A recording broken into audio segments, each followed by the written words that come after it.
Welcome to another episode of Wellness Blueprints. I'm Jess Milner. I'm so glad you're here to nourish your roots with me.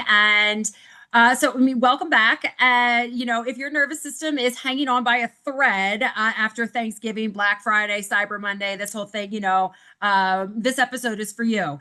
Holiday season is here. It's in full swing. This is a great thing. It's a wonderful time of year for lots of people, but emotions are high and patience is low.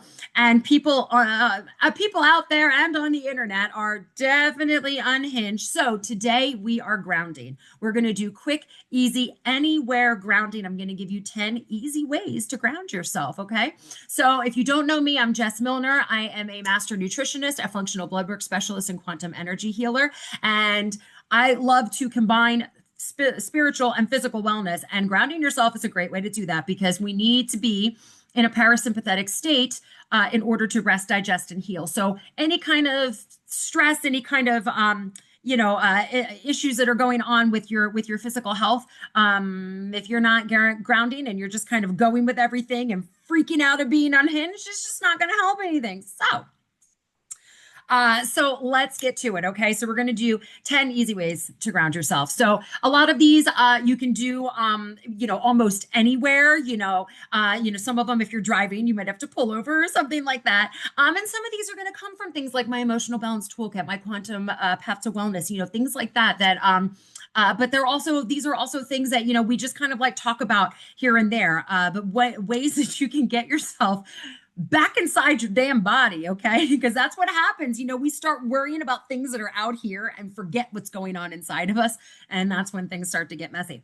So the first one, number one, I want to talk about is the 5, 4, 3, 2, 1 senses reset, okay? This is a fun one, right? So you think of you stop what you're doing really, and you name 5 things that you can see, 4 things that you can touch, 3 things that you can hear, 2 that you can smell, and 1 that you can taste, so, the things that you can see, I mean, that's easy. I'm looking at, my microphone and a computer. I'm also looking outside. I can see that there are trees and the trees have snow on them and pine needles.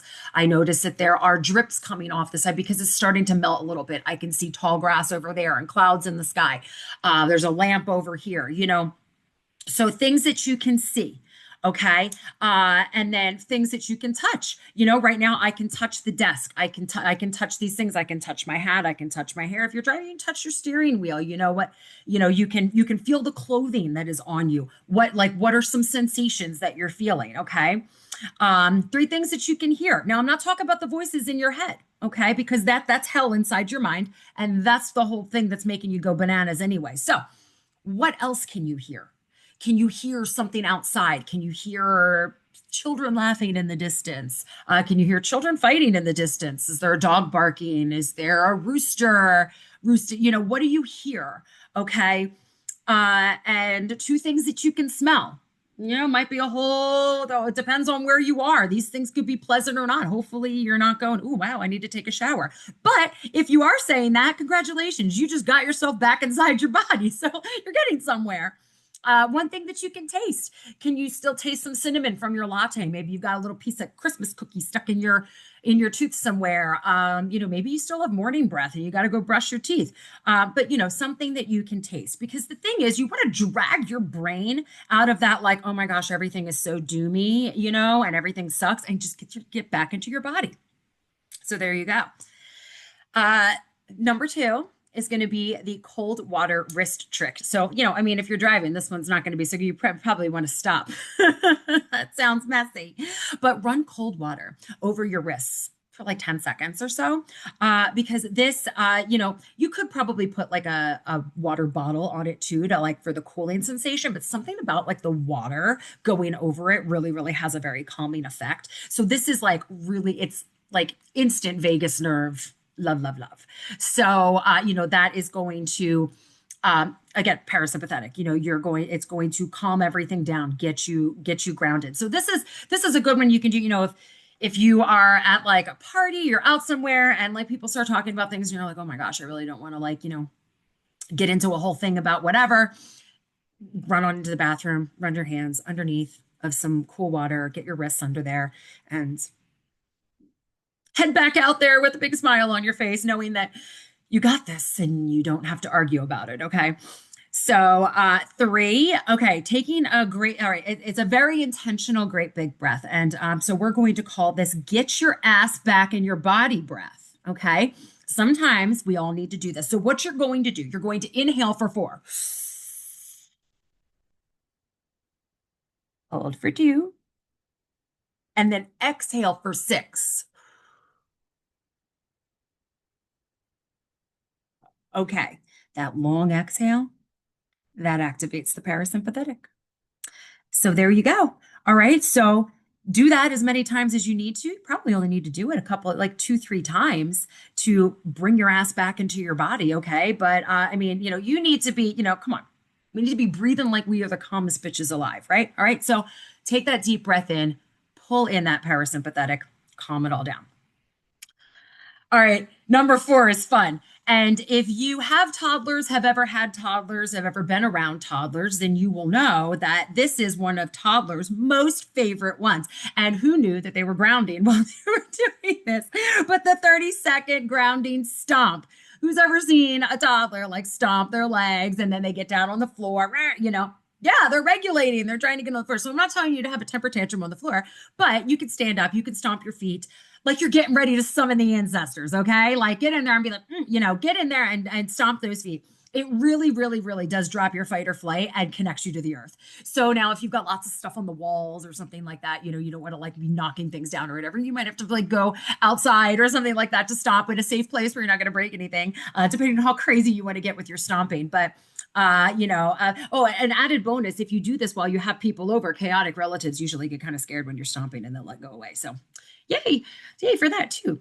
But yeah, stand up and stomp like a toddler. Go have yourself a little mini temper tantrum, but not like, you're not screaming and crying and everything. You're just stomping to let the energy move the hell out of you, right? That's what you're doing. So that's number 4. Okay, so number 5, we're going to do hand to heart and belly hold. Okay, so sometimes we do this with the breath, with hand over hand, and 3 deep breaths in, and then switch it because this will regulate your nervous system pretty quickly as well. But the same thing can be achieved if you put one hand over your heart and one hand over your belly. You can't quite see my belly; it's down here though. And then you can kind of tell your nervous system, whatever you need to say, like you're safe. We don't need to flip that guy off in traffic. We don't need to fight this guy on the internet or whatever the case is. Okay. Just tell yourself your little while you're doing your little breath. You can even combine some of these. So like if you want to do the 4 inhale, the 2 hold, and the 6 exhale with this while thinking, you can do that. Okay. And then you can, tell your nervous system, like, this isn't art. Like, we don't have to do this. We don't need to be fighting right after you do your breaths and everything. So awesome. That's another great one to do. It just gives you that moment. It pulls you back in. Okay. It pulls you back in. It reminds you who the hell you are. Okay. And you are not that fighty person out there. You're not the person that's always panicked, and you're not the person that always has to be like freaking out about something. Okay. It's just the time of year. We're like, oh, are you sure? Because I could freak out about anything right about now. All right. So if you're about to, then let's do this next one. Number 6 is the mini shake off. So if you follow me on social media, I did make a reel or a TikTok, or I made a little video, a short about this a couple months ago.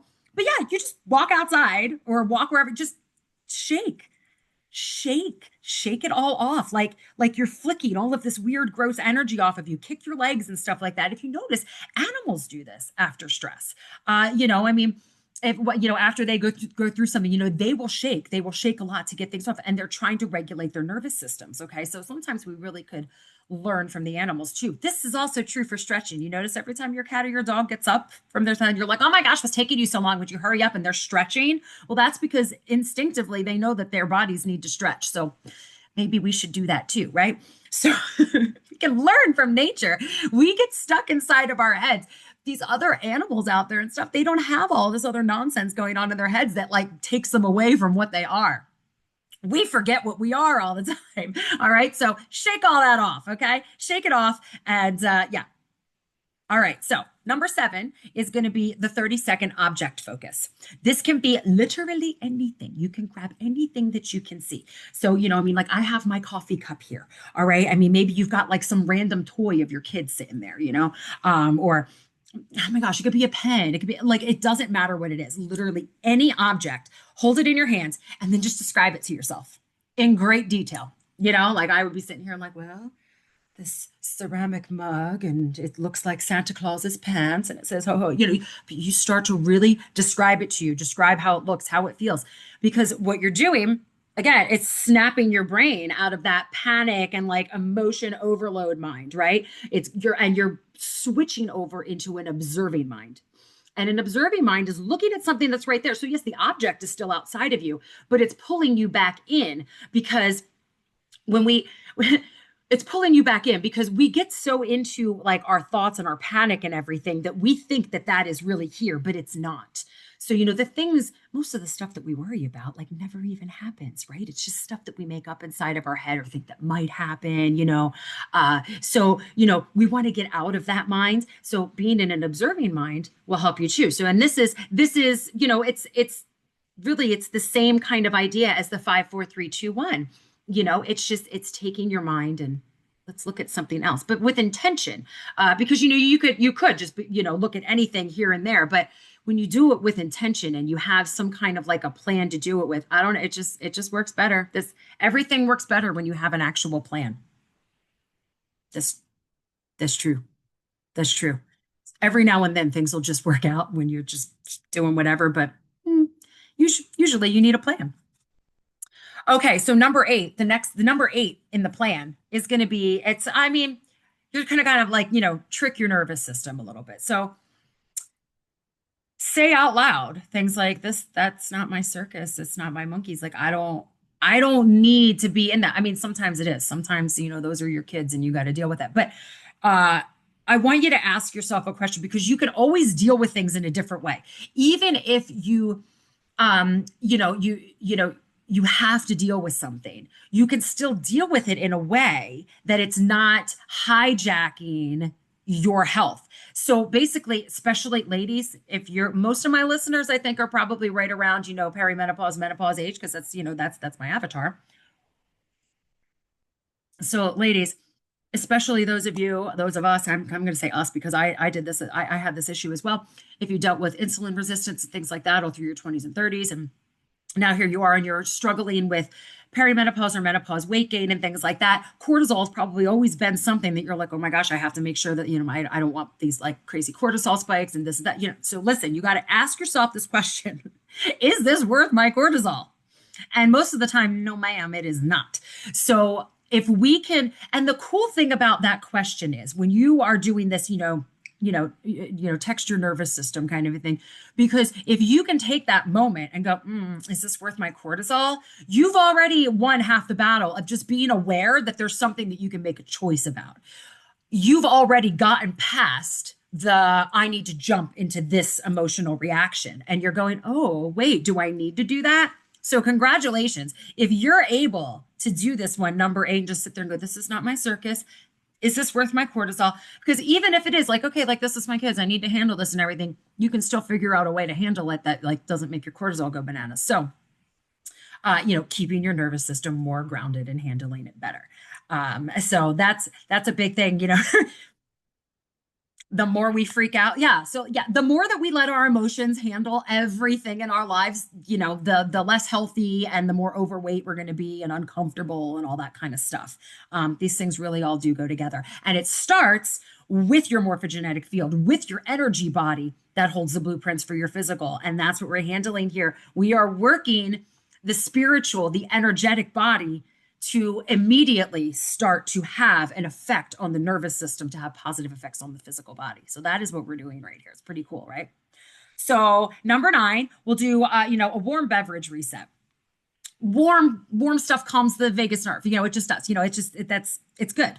And especially at this time of year, I've talked about different things. You're putting different like spices and stuff in there, cinnamon, nutmeg, clove, and things like that, because it really just makes your warm beverage feel like a warm hug because those spices are really good and they open up your circulation and everything like that. So, tea, broth, like golden milk, hot water with lemon. You can do like coffees or lattes or stuff like that. But if you're already panicked and freaking out, I would not suggest anything with caffeine on top of it if you're already having some panic. Everybody is a little bit different though. So, you can make that decision for yourself on, like what kind of warming beverage that you would like to have. But whatever kind of warm beverage that you decide is going to help you calm yourself down, I want you to sip it intentionally.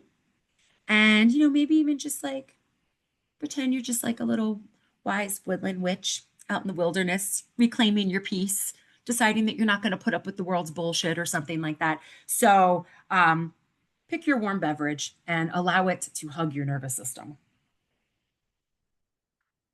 All right. And for our last one, the 10-second, boundary check. Just kind of take a few minutes. I mean, especially because like I see so much argument over things that most of the time we don't have any control over. We don't have any control over what's going on, the outcome, any of that. So all we can do is argue and yell at each other about it. So really what you need to kind of sit there and go like, do I need to argue about this? Do I need to be involved in this? Can I remove myself from this kind of a situation? How can I get myself calm? Because the thing is, you need to know what is actually important to you. And, I mean, like honestly, like this. All right, let me give you an example. This is how ridiculous this has gotten. I am in like I just recently joined this like it's like a Back to the Future Facebook group. Okay, it's like fans of the movie, right?